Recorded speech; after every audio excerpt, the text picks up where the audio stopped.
సంస్కృత సుభాషితం అనువాద పద్యం 63. సేకరణ పద్యరచన సహజ కవి డాక్టర్ అయినాల మల్లేశ్వరరావు తెనాలి. గానం గాన కళారత్న శ్రీ వెంపటి సత్యనారాయణ తెనాలి. ప్రోత్సాహం గీతాబంధు శ్రీ గోలి లక్ష్మయ్య గుంటూరు. సుభాషితం.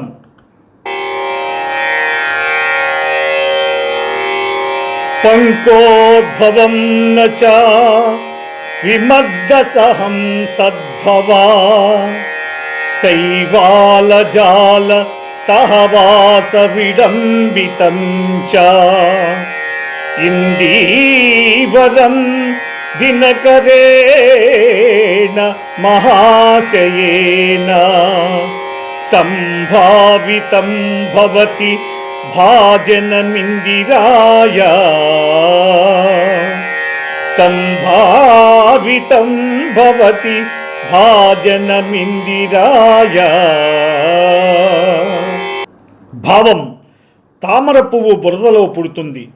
పాచిలో ఉండటంతో దానికి అవమానమే.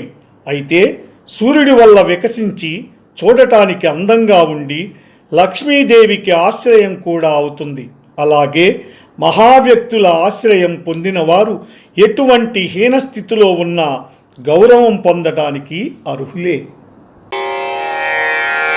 బురదలోన తామర పువ్వు పుట్టుకతనా